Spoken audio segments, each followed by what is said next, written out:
Let's enter into the next step of the process.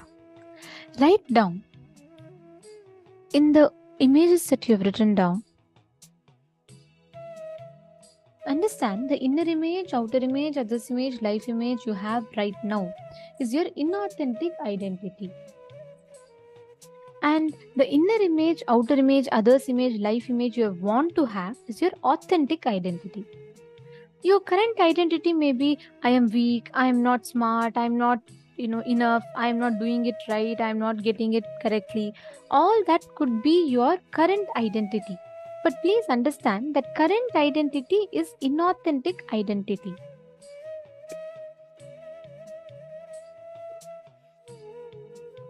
Now, write down, you're going to work on your authentic identity. You're going to align yourself to the authentic identity. And what does that mean?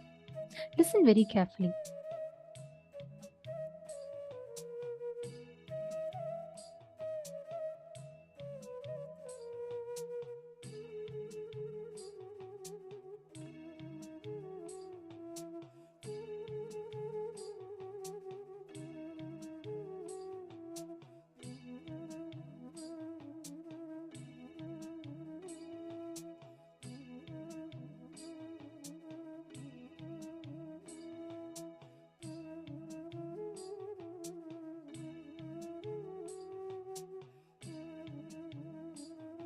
Please listen very carefully. Your current image that you carry, all the low inner image, outer image, others image, life image that you carry about others inside of you, that is your inauthentic identity. All the low inner image that you carry, right now what you carry is filled with incompletions. Am I right? We feel bad, we feel this, that, everything inside of us. The authentic identity is what you want to have. Identify and pen down all incompletions that are stopping you from expressing your authentic identity. Like, for example, you feel you are very, you feel always any decision you make leads to a failure. So you feel you're a person who cannot manage things properly.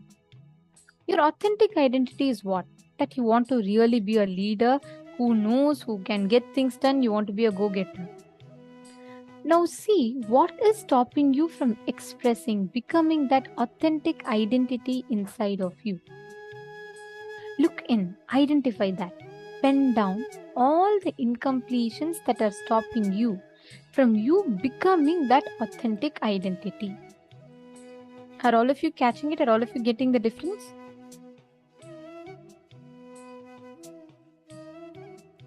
Now every one of you, Ma Ratna Prabha and Ma Gwanil Troit here, every one of you write it down. Are you all understanding the difference between authentic identity and inauthentic identity? Yes? If you're all understanding, can you all put yes in the chat? Malisa, Nithyanandam, every one of you, please write it down.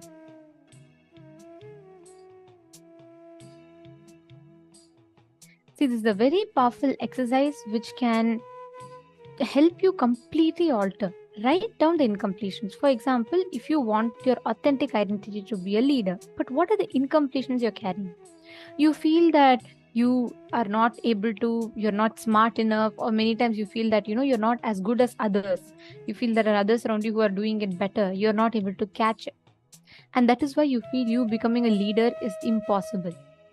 Write down all those incompletions that you are carrying inside of you. Please pen them down.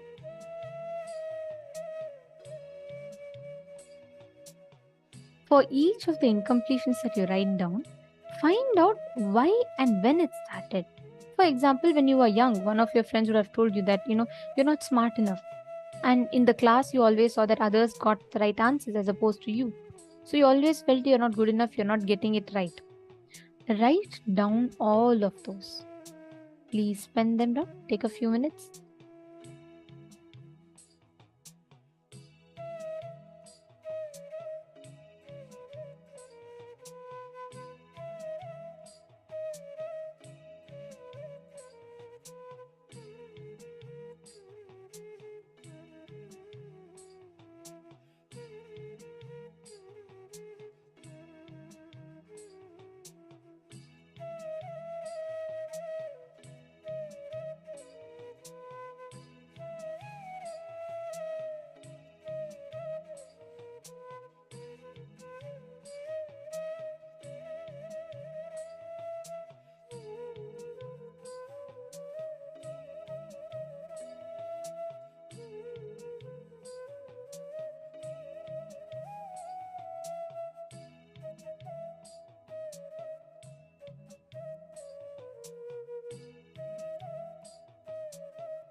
Now, let us all enter into the next step of the process. Have all of you finished writing down?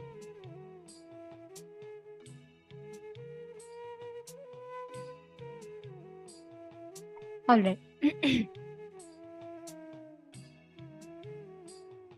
Now that you have written down the incompletions in each of this, understand it is these incompletions that sits in you, inside of you, as self-doubt, self-hatred, and self-denial. And they consistently keep reoccurring, and reoccurring. Now, all the incidents that you wrote, make sure that you are completing, reliving, and relieving them. Make sure that you are have continuously working towards completing them, bringing yourself to the space of completion. Understanding? All right. So now let us all enter into the power manifestation session. We will now be moving to the next session where we are understanding about the science of power manifestation. And you all can take a few minutes, and here we have the gifts for this session. This is the glimpses from the session on Genesis of Identity.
Yes.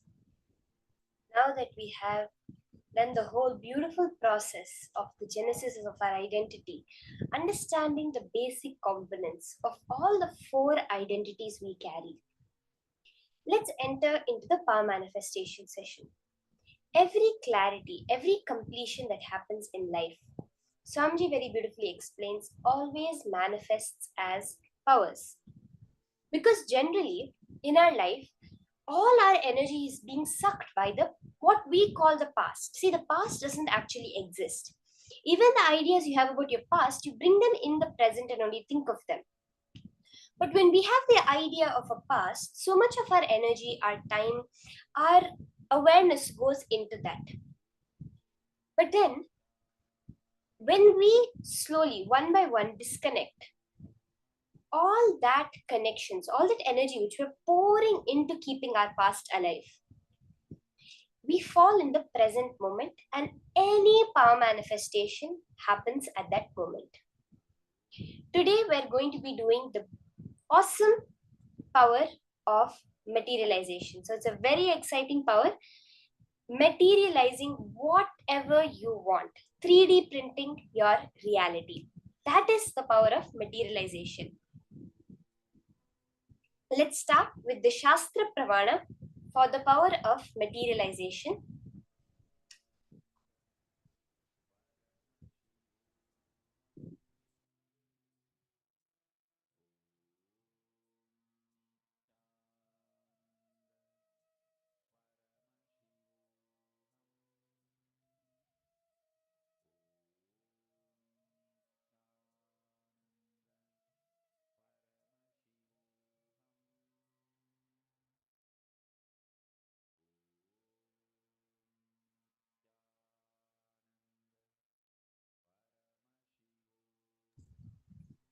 The Shastra Pramana for the power of materialization is from the Paushkara Agama, Vidyapada, chapter 6, verse 101. प्राप्त्यादयो गुणाः पञ्च योगिनः कारणात्मजाः मनसाभीष्टसंसिद्धिः प्राप्तिर्नाम गुणालयः. As part of the Ashtamahashaktis, one of the Shaktis is Prapti, which arise for the yogis through the internal organs, antahkarana, such as the mind and others. The power of attaining whatever is desired by the mind is called Prapti. It is declared to be the abode of all desirable powers, an abode which brings about all the desired qualities.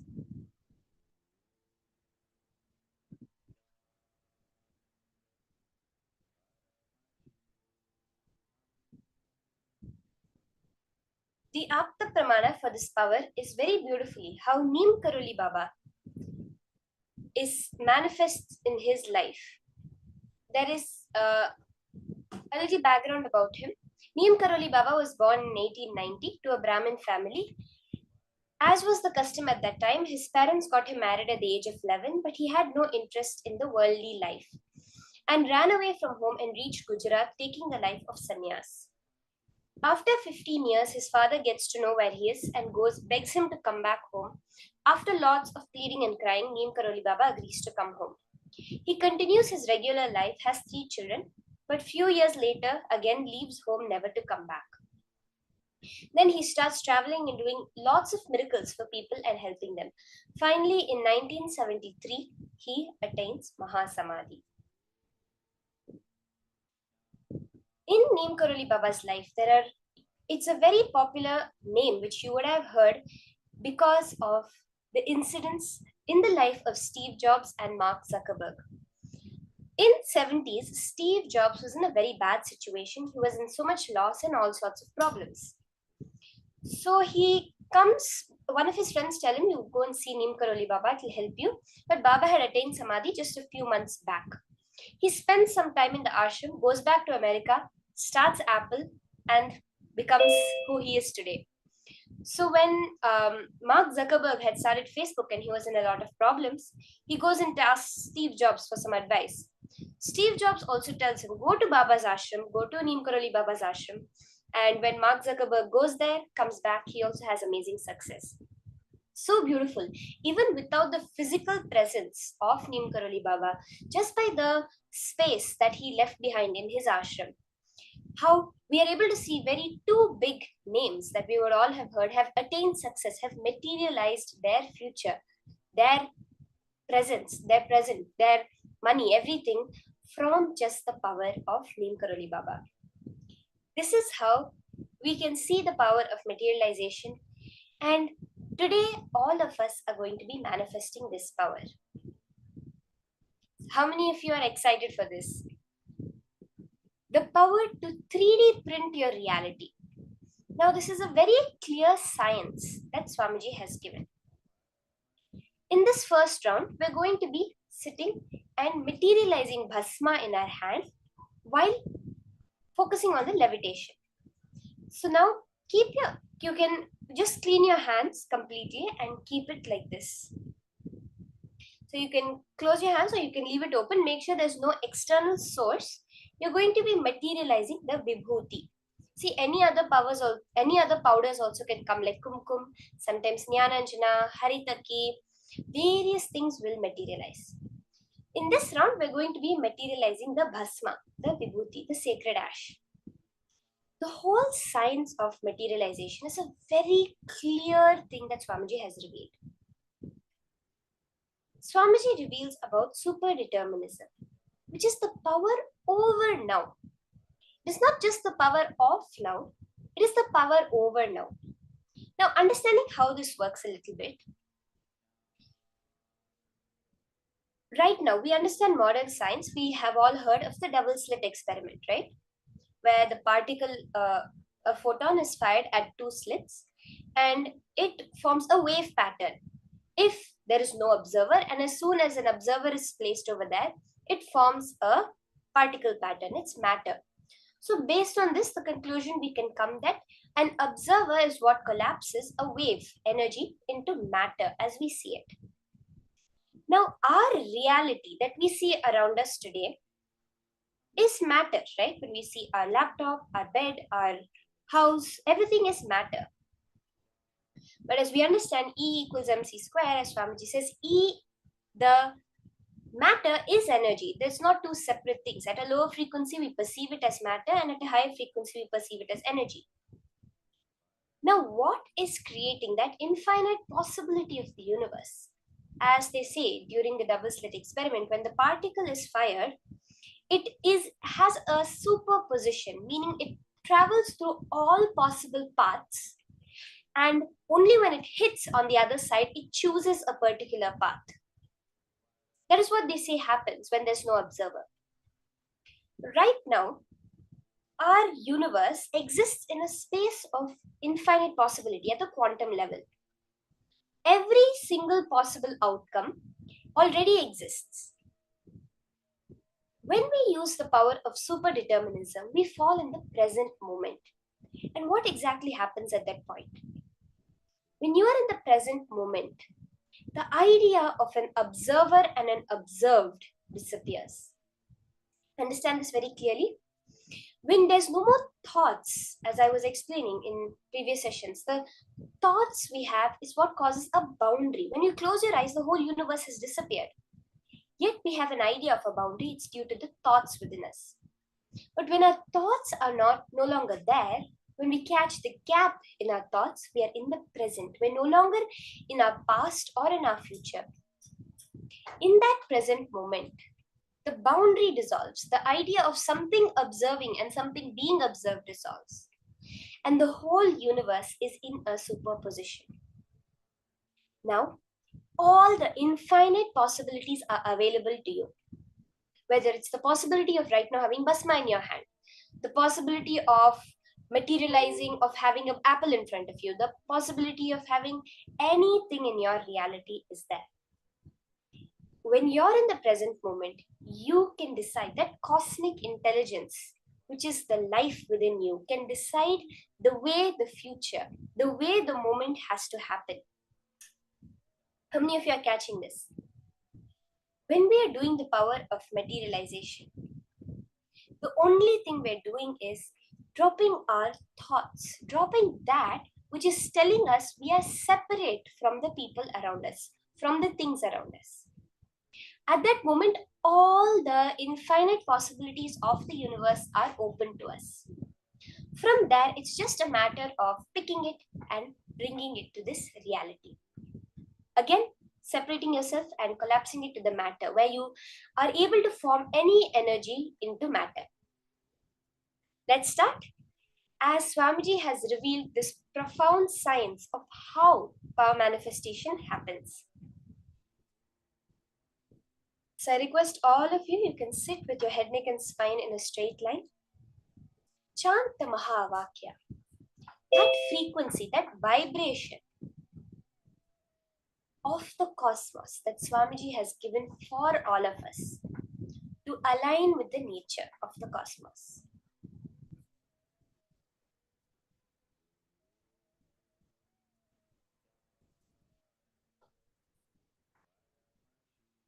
Sit, chant the Mahavakya.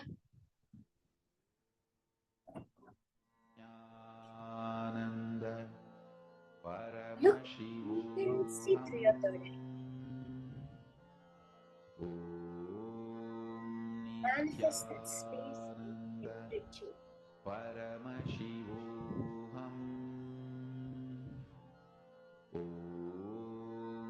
Swamiji will just flow through you. When you drop your thoughts, when you drop your identity, the cosmic and identity, the cosmic energy flows through you. Paramashivoham. Chant the Mahavakya.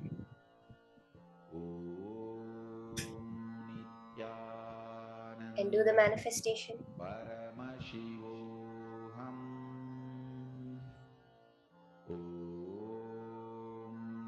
Nithyananda Paramashivoham.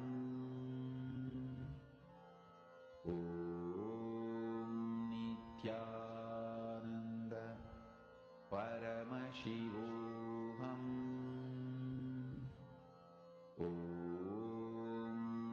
Nithyananda Paramashivoham.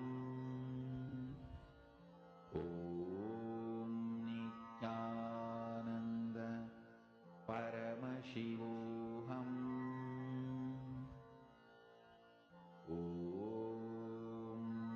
Nithyananda Paramashivoham.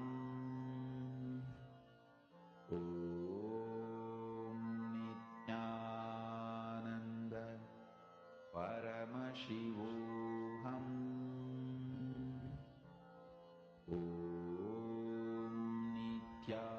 Nithyananda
Paramashivoham. Om Nithyananda Paramashivoham. Om Nithyananda Paramashivoham. Om Nithyananda Paramashivoham. Om Nithyananda Paramashivoham. Om Nithyananda Paramashivoham. Om Nithyananda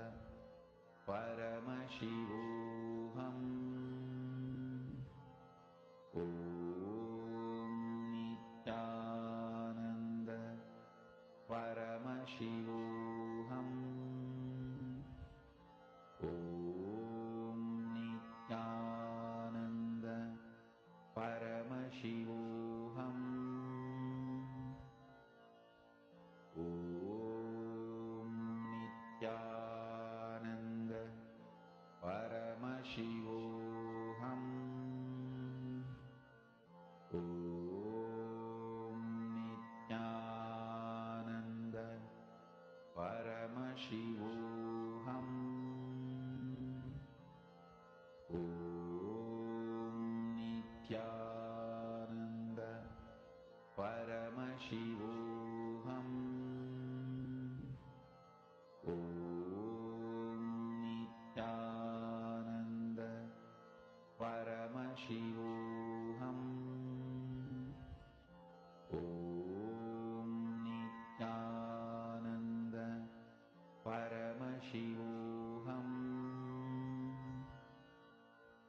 Om Nithyananda Paramashivoham. Om Nithyananda Paramashivoham. Om Nithyananda Paramashivoham. Om Nithyananda Paramashivoham.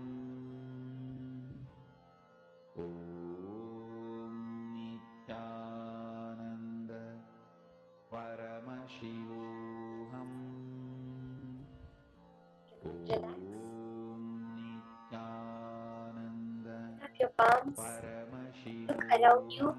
If you have any deities on your laptop, always these are the places where the materialization happens immediately. So you can look at your palms, you can look in between your fingers. Many times the materialization happens in between the fingers. So you can look around you, your dress, the laptop in front of you, and if you have any padukas or deity, you will have seen immediately the bhasma happening. You will also be able to see the slight gold particles appearing in your palm. That is one thing which happens very often, it actually happens a lot, where your fingers and in your palm, if you put a torchlight,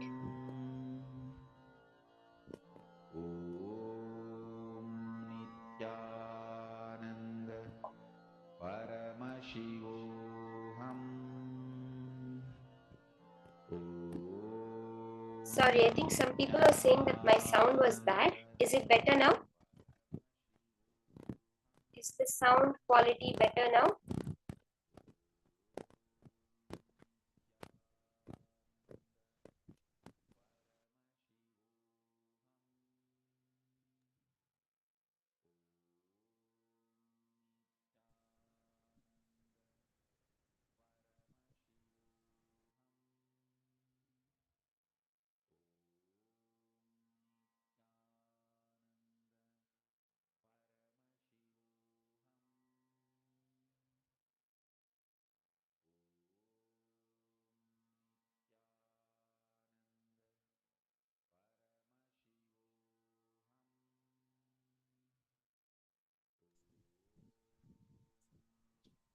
Is the sound quality better now?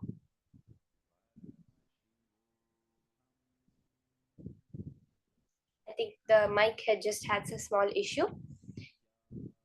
So I was just saying, all of you, you can check around you, you can look and see how the manifestation has happened for you around. Look at your dress, the laptop in front of you, between your fingers. Very clearly, you will see how so beautifully Swamiji is showing the manifestation happening. Now, we'll be entering into the next session. How many of you have heard of what are the dimensions of the cosmos that you know? Regularly, as per modern physics, what do they say are the dimensions? So we would have heard of length, breadth, and the depth, right? Then maybe we would have heard from Swamiji time and space, the time dimension and the space dimension. We have various theories like string theory, which says we have 11 dimensions. But generally, which we experience in our life, what we understand, we know the 3 dimensions of length, breadth, and depth, and the dimension of time. In this session now, Swamiji is very beautifully going to be revealing the 6th and the 7th, the higher dimensions of this cosmos up to the 7th dimension. What is the 7th dimension of the cosmos? Nityatva. Very beautifully now, we're going to be hearing from Swamiji about Nirantaratva and Nityatva. Let's now enter into this beautiful session.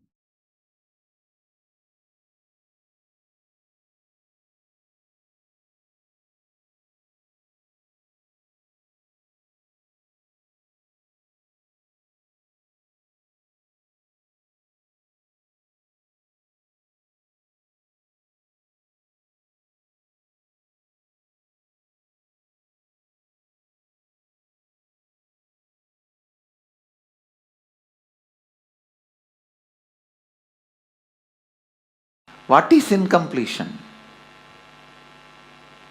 Past interfering into the present and try to manipulate the future. That is incompletion. Your memory, form you carried in the past, entering into the present and trying to destroy the future form is incompletion. You can always see whenever you have a pain, guilt, powerlessness, incompletion, you will be visualizing, imagining your own form in a deep suffering. You will be visualizing, imagining your own form in a disgusting way. Look inside. Please understand, I am giving you a very deep insight.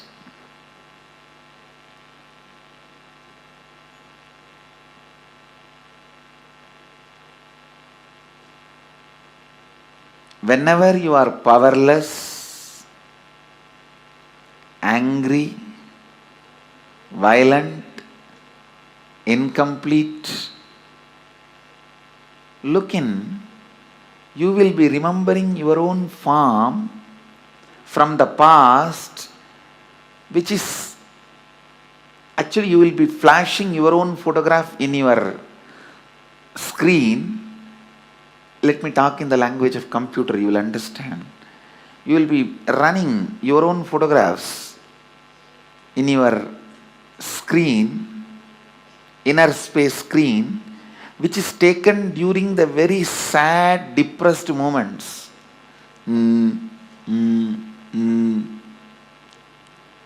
What can I do? Lost, over. That kind of the photographs which you have taken at the wrong moment and preserved, stored in high resolution, in a stupid way, in your inner space, you will go on be replaying them. See, whenever you are powerless, you are not going to remember. a full smile photograph of you, or the ecstatic photograph of you. When you remember that, you are going to be in the space of completion.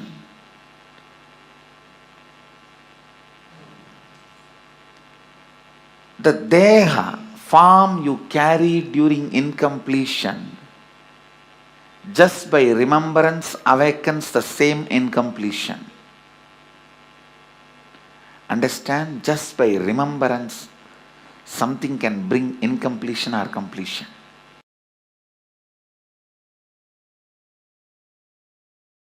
The moment one incompletion is triggered by somebody, then that's all. You don't see the world anymore.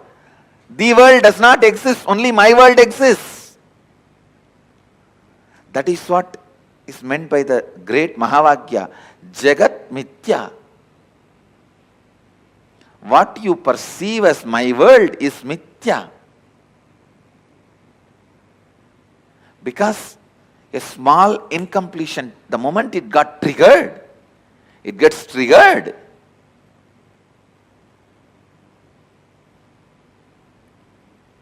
A small incompletion, the moment it gets triggered, you stop seeing the world and you are deluded in my world. Brahma Satyam, Jagat Mithya. I don't disagree. Jagat Mithya. But that does not mean in your actions you will not radiate the truth Brahma Satyam. In your actions also you have to radiate the truth of oneness, non-dual consciousness. While you are seeing your finance, your accounts, sitting with your auditor, do you feel that oneness without falling into the powerlessness? While you are sitting with a spouse and having a dinner or lunch, do you feel that oneness without falling into the powerlessness? When you are sitting with your team and discussing your corporate strategy, your office strategy, your consciousness, does your consciousness be established in that oneness and non-duality without falling into the powerlessness?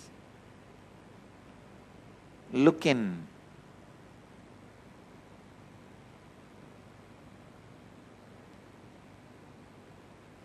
Just your back pain disappearing is not the result of Advaita. All the pain which you have hidden in your back should disappear. Not just back pain disappearing, all the pains which you have put it in back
Just few line. Listen to this few line carefully. 1. Try to remember the earliest, as far as your memory goes, the earliest first time you felt powerless, either by fear or guilt or weakness. First time when you felt powerless. It can be as simple as your mother made you sit on the dining table, or you were playing in the rain and your mother slapped you and dragged you inside the room, or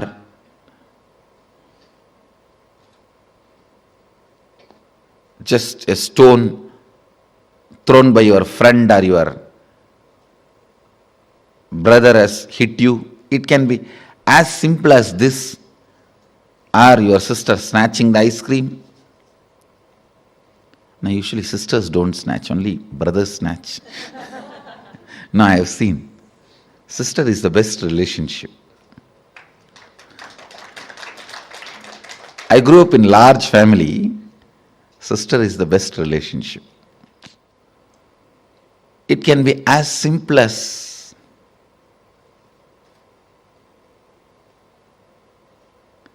your mom gave one sweet extra to your younger brother. Your dad gave one cloth or jewel extra to your younger sister. It can be anything. First time when you felt powerless, what was your inner image? Means, what did you tell about you to you? What was your outer image? How you showed you to others? How you reacted to that situation?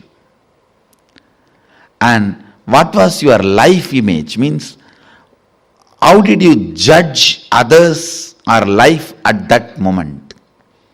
Listen, what was your inner image? What was your outer image? What was your life image at that moment? It is almost like a surgery. You have to now cut yourself and see. It's a surgery, literally. Because now you will remember an incident which happened at the age of 8. When you try to find out, open that incident, suddenly you will remember something which happened at 6. When you cut and start remembering that incident, suddenly it will open up something which happened at the age of 3. Earliest memory.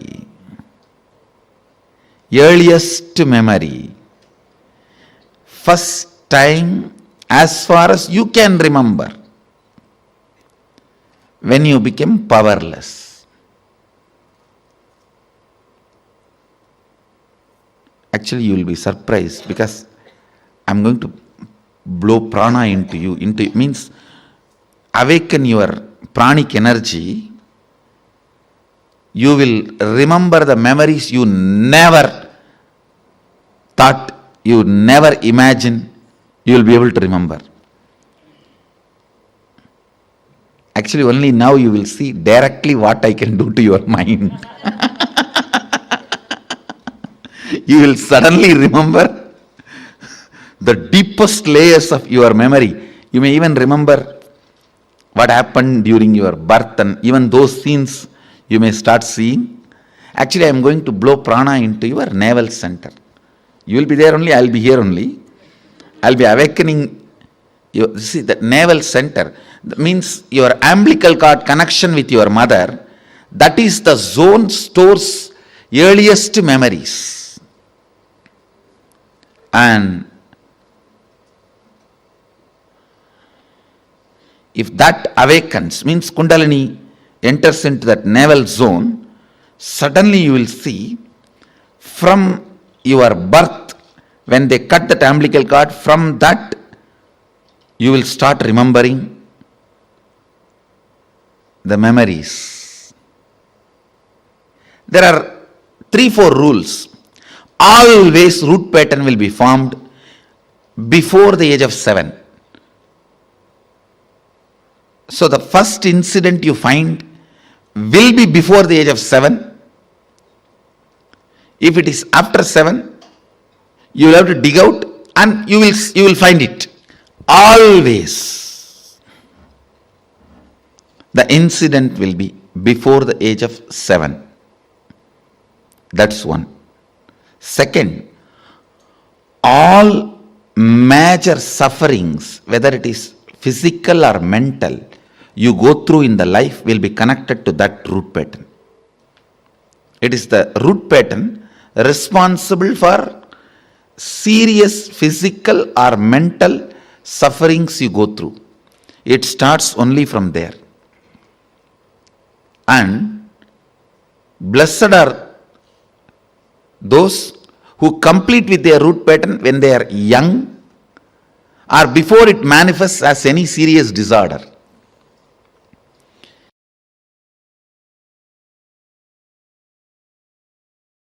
We are going to be working on complete completion. Please understand, just by removing a tree completely, just by uprooting a tree, you cannot be safe that nothing else will grow in that place, or the tree won't happen again in that place. No. You need to understand a very important thing.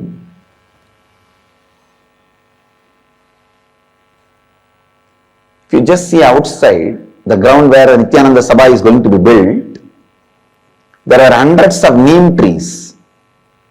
We uprooted all of them and cleaned the land. But go and see, at least 50 neem trees are again back.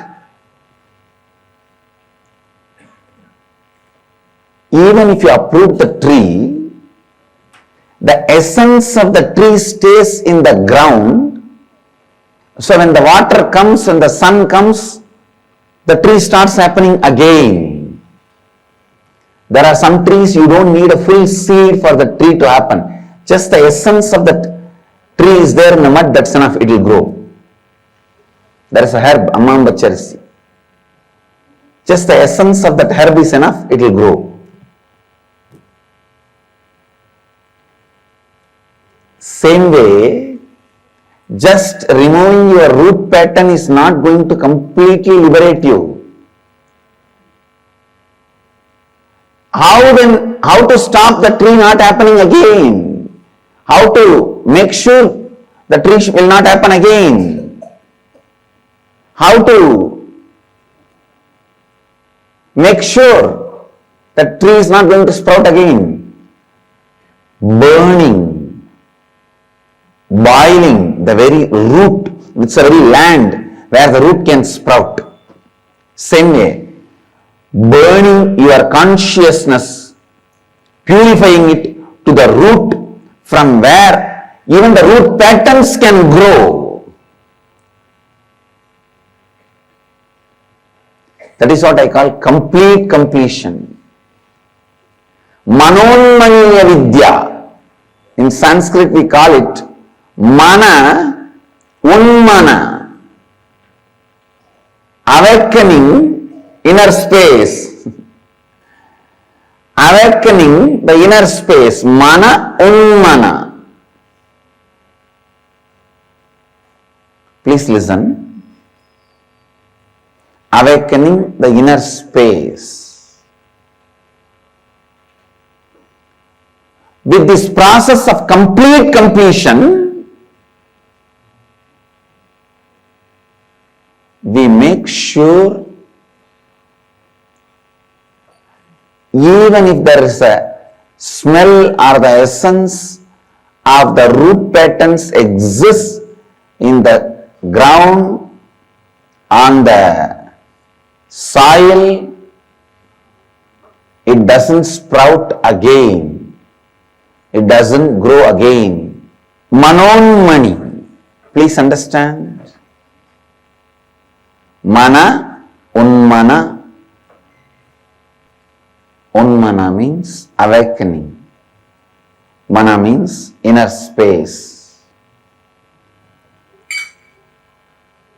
The complete completion awakens your inner space completely and does not allow any leftover unattended roots of the root patterns. For a neem tree to happen again, 1 inch old root is enough. Please understand. Just an inch length old root is left without removed. The tree will happen again. You don't need a seed. For a banyan tree to happen again, just 3-inch root, if it is left without being removed from the land, that is enough. It will happen again. You don't need a seed. For your root patterns to grow again, you don't need to leave 3 inch or 1 inch. Just if you go back and see the same people, that is enough.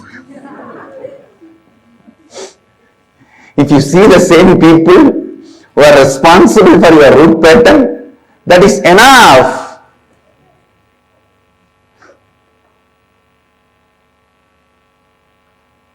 Understand?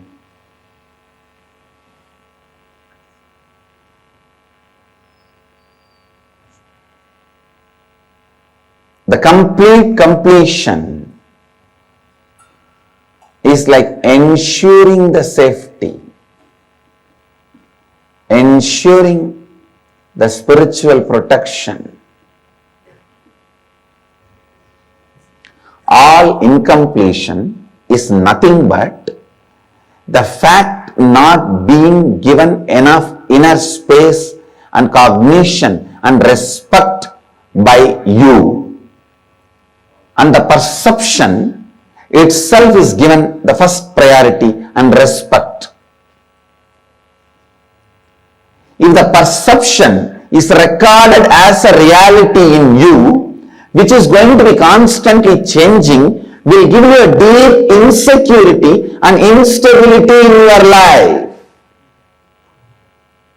But instead, if the fact is given the place of reality and the perception is given the place of perception, the recognition,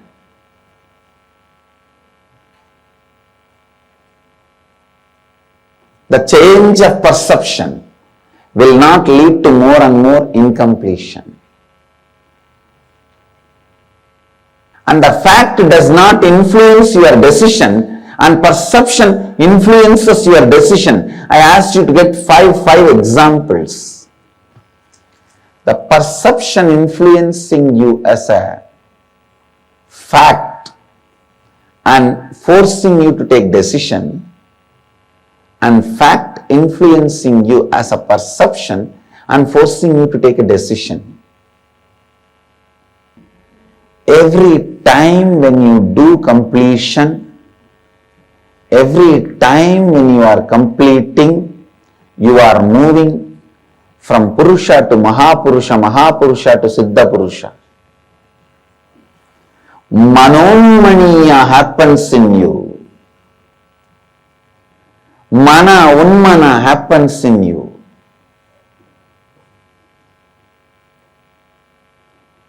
Bring completion every time. Every moment of your life, feel complete. Be in the space of completion, powerfulness, joy, bringing the space of completion, bringing the space of completion in every thought, every word, every action, every feeling, and every moment of living is enlightenment.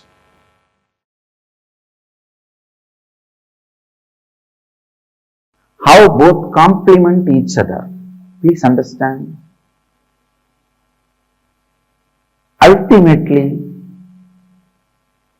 the complete completion happens when you don't even bother about complete completion.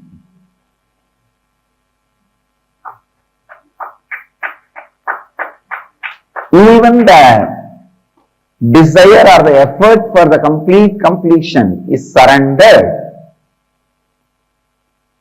Even when that effort is surrendered at the feet of the divine, the complete completion happens. The signs of surrender. Please listen. Listen sincerely and intensely.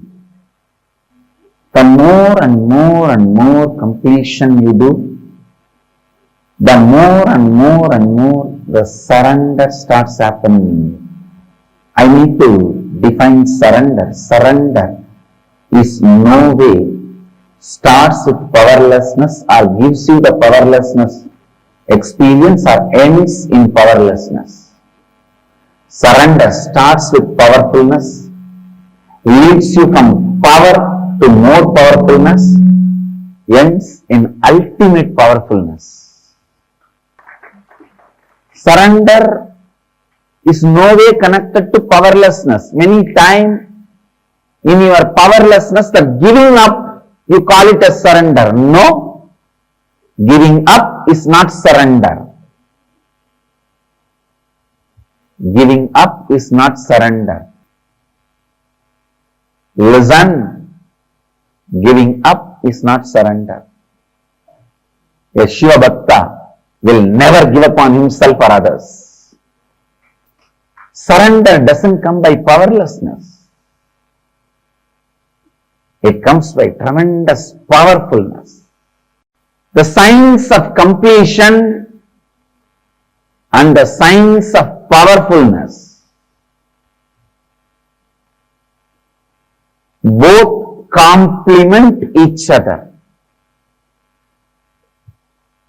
The signs of completion and signs of powerfulness both complement each other. When you complete more and more, you become powerful. When you surrender more and more, you become powerful. More completion leads to more surrender leads to more completion. Completion is nothing but falling in love with your higher self. Desire to reside in the higher self.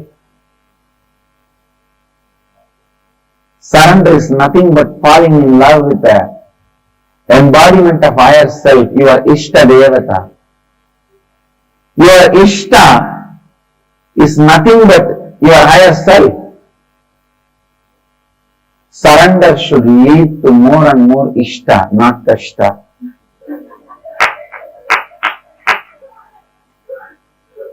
Naturally, surrender leads you to more and more powerfulness, not powerlessness. It leads to more and more powerfulness, more and more joy, more and more strength. Understand? When you carry the space of surrender, everything in the life listens to you. Even a plant drops all its thorns just by your request. How do you think just our Gurukul kids are able to talk to plants and the plants are listening to them?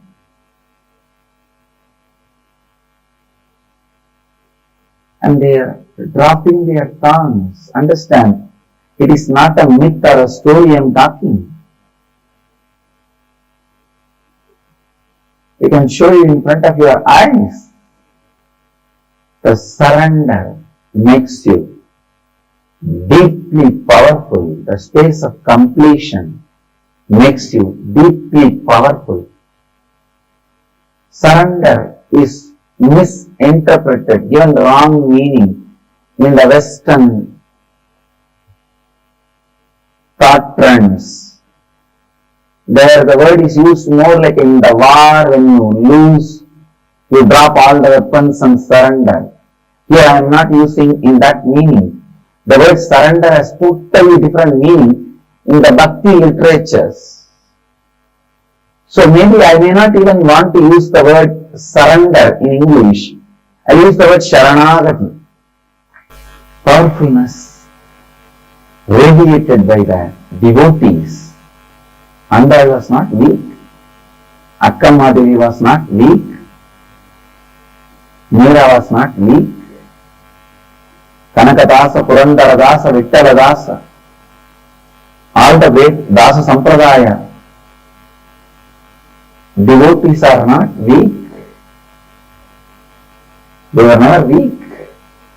Understand. Kanaka Purandara Vittaladasas, Meera, Akkamma, Andal, all of them are not weak.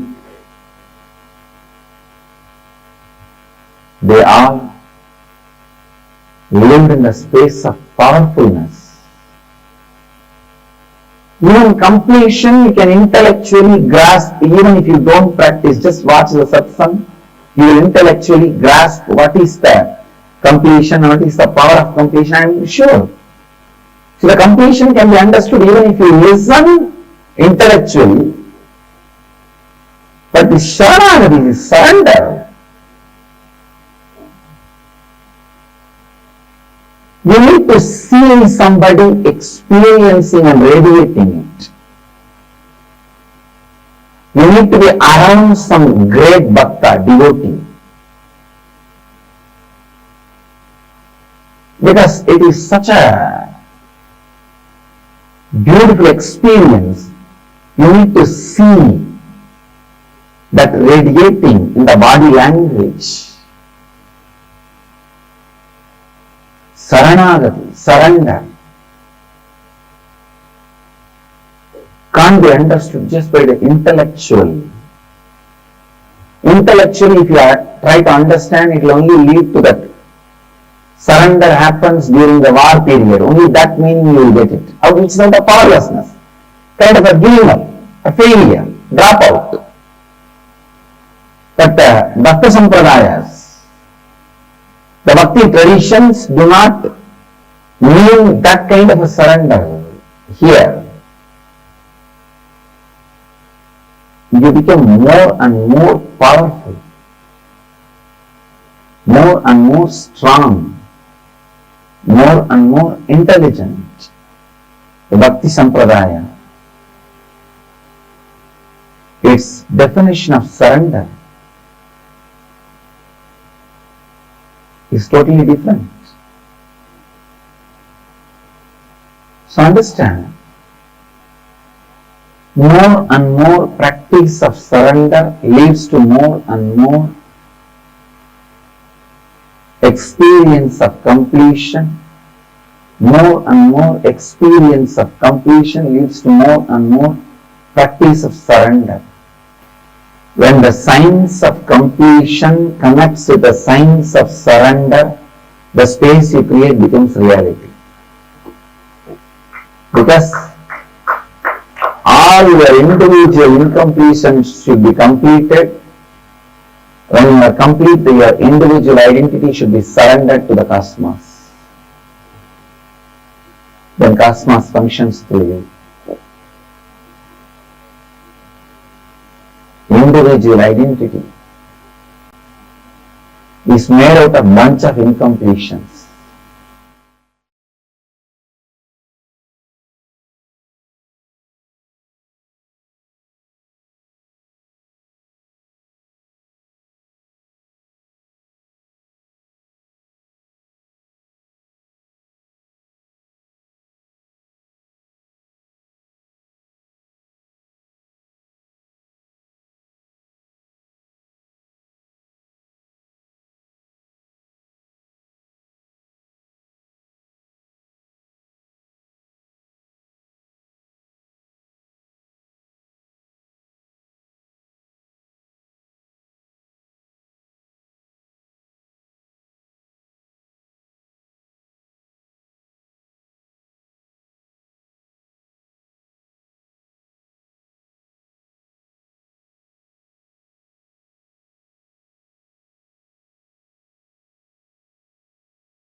Just now, Swamiji very beautifully revealed about the patterns that each of us carry inside us.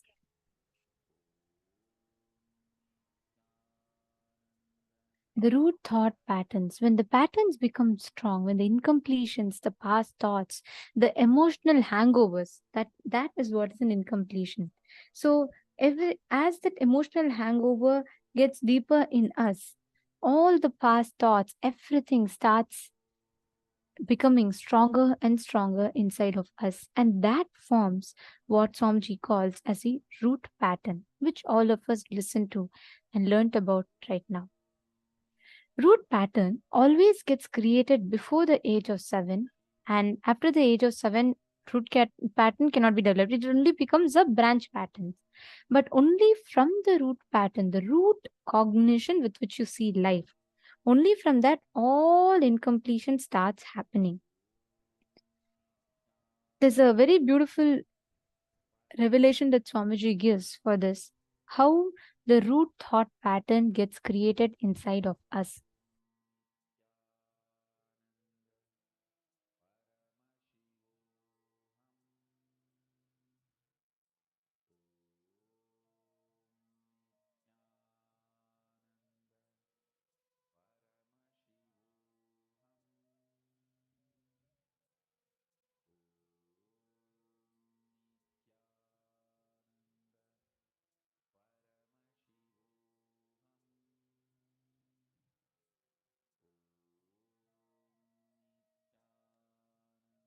These incompletions, the past thoughts, emotional patterns, hangovers, residues, sitting in the present and suffocating you, not letting you live the futures. And all of these patterns boil down to one root thought pattern. This one root thought pattern that sits inside of us suffocates us. It suffocates you. It pushes you again and again back into incompletion. And it creates a deep hangover in you. And it is with that you start judging all the other patterns, incompletions, everything inside of you. Are all of you catching what a root pattern is, a root thought pattern is? Now, as long as this root thought pattern sits inside of you, and as long as that exists in you, understand all the incompletions, everything in life is created by this root thought pattern.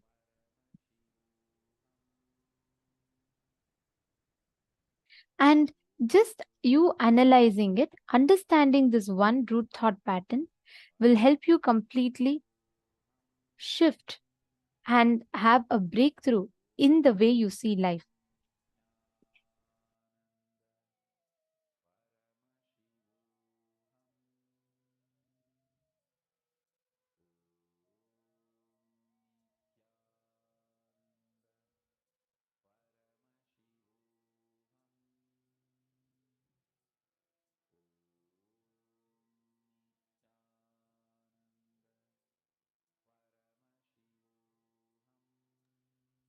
Now, all of us are going to be focusing on identifying our root thought pattern. What is this root thought pattern which sits inside of us? Take a few minutes, identify the earliest incident which made you powerless. Go back to the earliest incident. It could be something very small. It could be just that your brother grabbed a chocolate from you when you were supposed to, you wanted it. And it could be any small incident.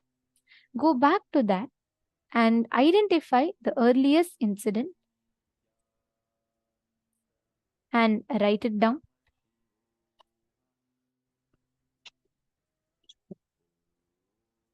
Take a few minutes.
Now, let us understand a little bit about what is this root thought pattern.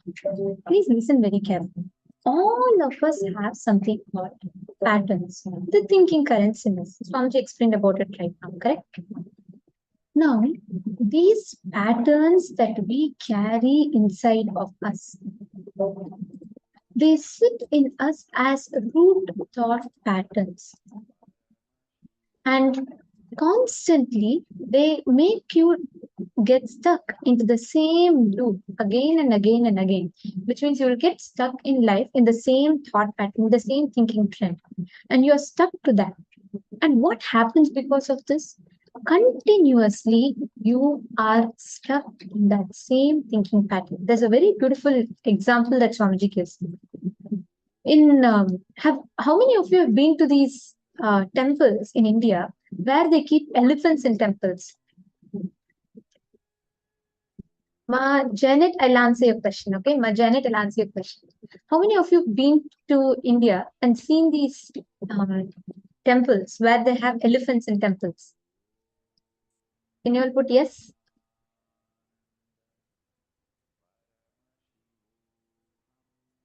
How many of you have seen?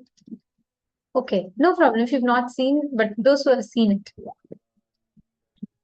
See, actually, it's a very beautiful thing. In temples, they keep an elephant in the temple and they make through, so they basically drive these elephants and the elephants will be blessing people. It's a very beautiful tradition. It has its own significance. In all of these temples, if you've seen Ma Saralananda, Ma Pushkala, Putting, you've seen. Okay.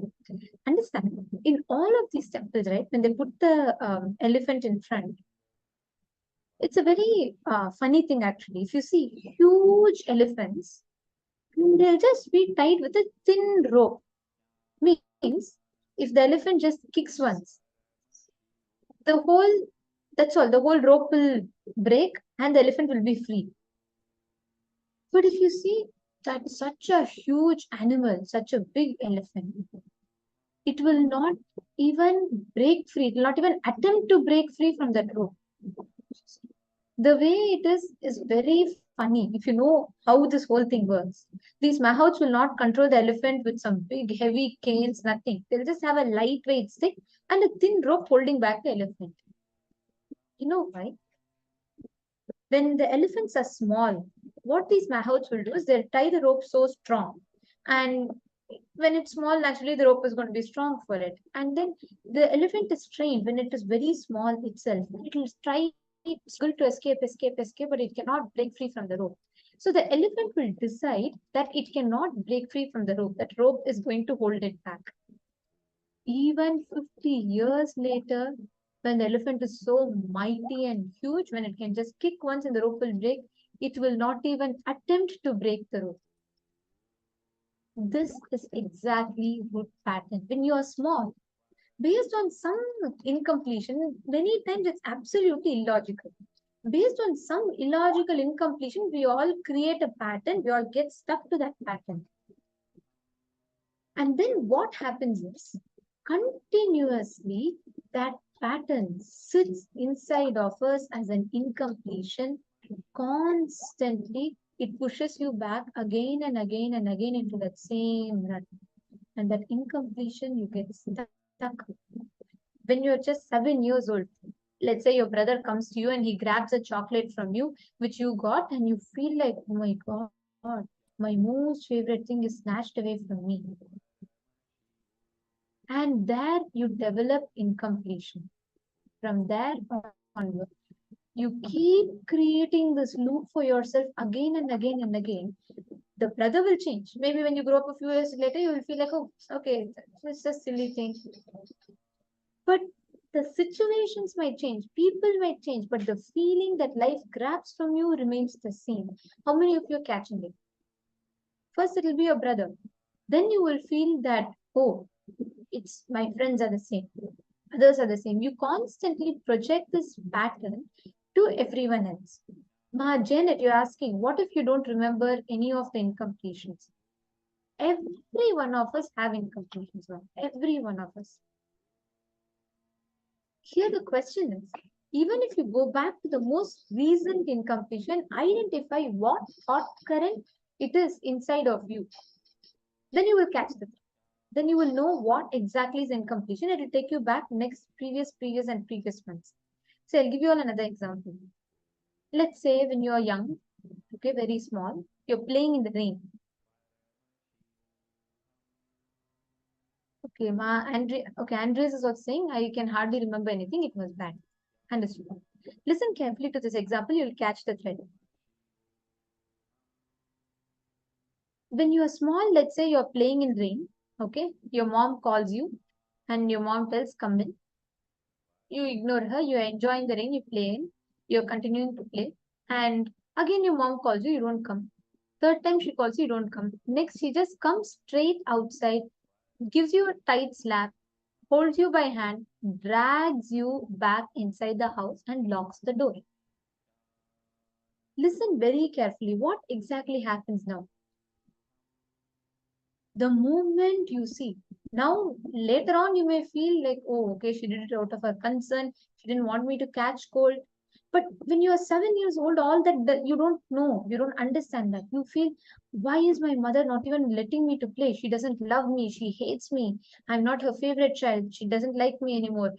Like how much my other friends' mothers love the friends. My mother doesn't love me. I don't like her. She does not want me to enjoy. And understand that one cognition you make, my mother does not love me, she restricts me. When you're small, you think she stops you. You don't know the word restricting and all when you're small. You just feel like she stops you.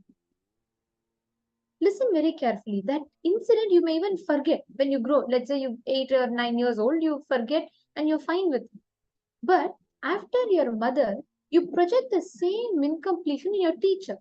When your teacher says, no, don't go to the washroom now, I don't allow you to go to the washroom, you again feel the same incompletion. You feel life that at that point it was mother who stopped you from playing in the rain. Now it is a teacher who's stopping you from attending your favorite cultural event or attending your favorite sports period.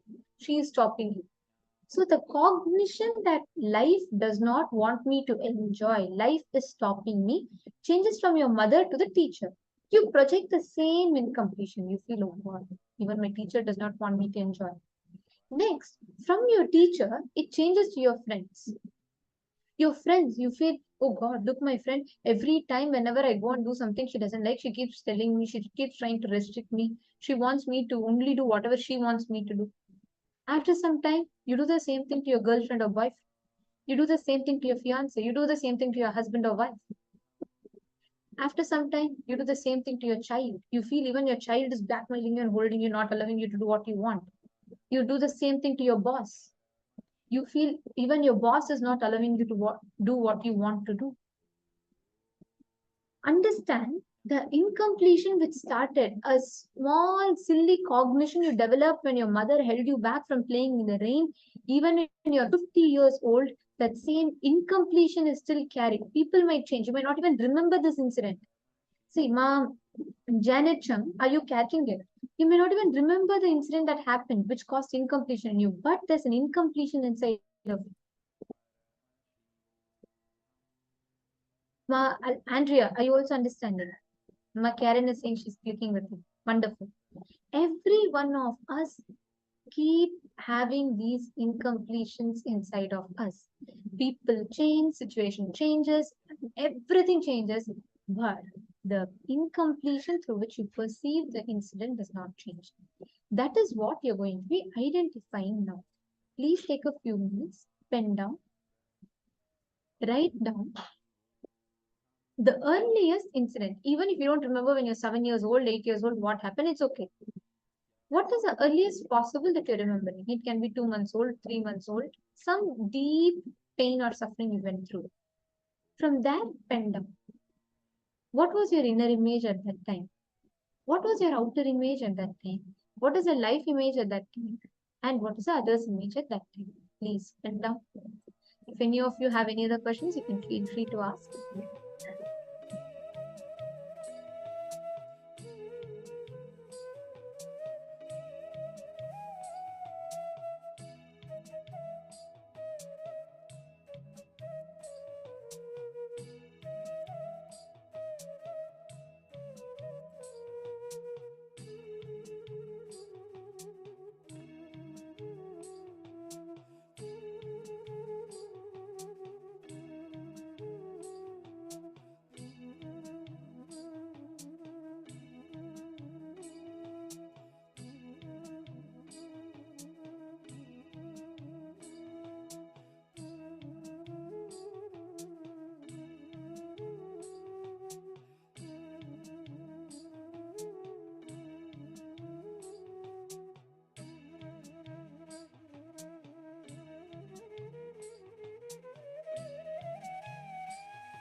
Relax.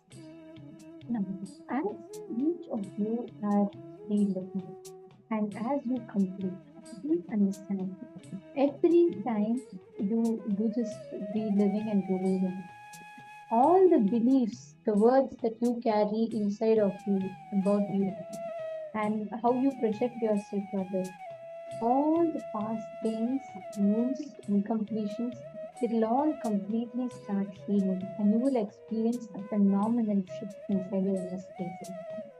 Today, all of us are going to be receiving this only as a initiation, where you are literally experiencing that space of complete completion through Anavopaya, Shaktopaya, and Anupaya. So let us all get ready for the initiation. Now, I request all the participants, whoever have finished reliving and whoever is yet to finish reliving, you all make sure you take the time to do the reliving and reliving. It is very, very important that you do the completion, because the signs of completion, it gives you a huge shift in your inner space, how you handle life, how you manifest life, reality around you.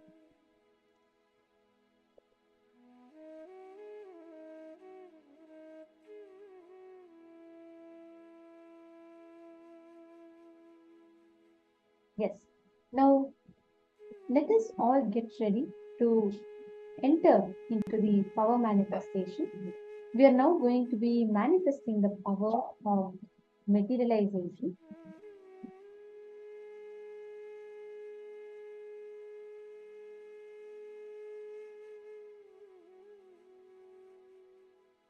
See, today, all of us, as you're all doing the completion process, your ability to complete, your ability to break free from patterns, your ability to bring the space of complete completion in you is directly related to your ability to manifest, your ability to create anything you want in life. Every time you break a pattern, it becomes a power. Like patterns are like the stopping points. Every time you break a pattern, now if we just understand this one thing, right? How you can break free from all these root thought patterns inside of you. And if you catch this, the manifesting the power of materialization will be easier. What is materialization? Basically, you are making matter into energy and reassembling that energy back into matter. So you're disassembling matter into energy and reassembling energy back into matter. Now, let us experience that exact science as the power that Swamiji has gifted all of us. Ready? Shall we all start? We're going to be having Ma Shambhavananda. It's going to be guiding us into the manifestation.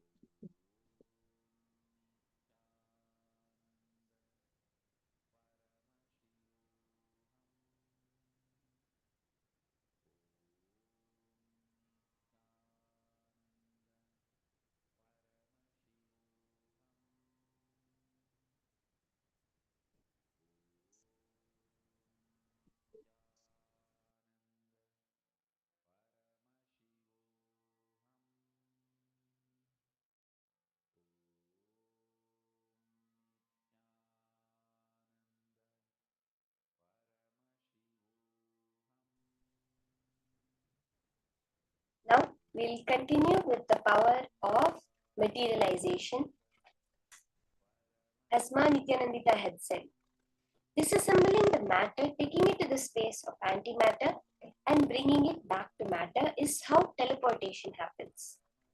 Now what we're going to be doing is the materialization from the energy, bringing it as matter. Nithyanandam, Nithyanandam.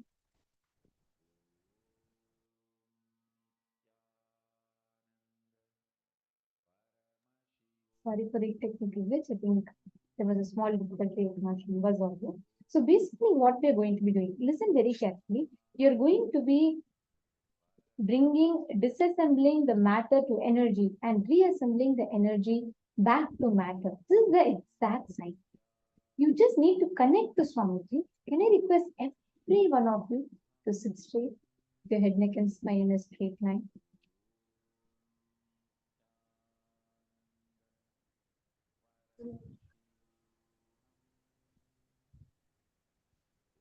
Start chanting the Mahavakya Om Nithyananda Paramashivoham. For any happening to happen, when we're dealing with matter, to make it energy, it's all about the vibration. That Mahavakya is the vibration that will make that form, that energy, that Paramashiva which exists out there into the matter that you can perceive in your reality.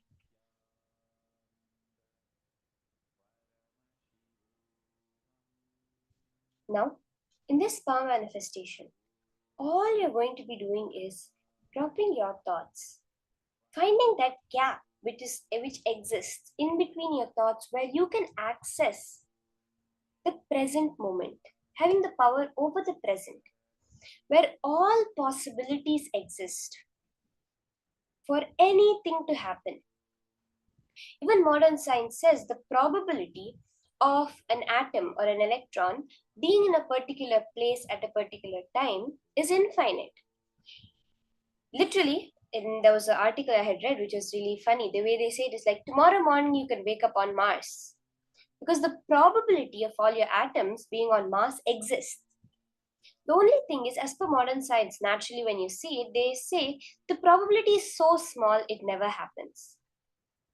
But through the power of the third eye, when you're no longer looking at it as matter, when you're looking at it as energy, as a quantum superposition of all the possibilities having the equal amount of probability to happen, that reality of you having a materialized object being as real as possible as now the reality you're experiencing, as you going and filling a cup of water or going and picking up some bhasma, that exists at the quantum level, which you access through the present moment when you drop your thoughts. When you chant the Mahavakya, bring that frequency, that vibration in tune with the cosmic energy. So now, as we're starting the power manifestation, sit straight, connect to Swamiji, remember Swamiji in your third eye. Sit as Paramashiva. Chant the Mahavakya and unclutch from any thoughts happening within you.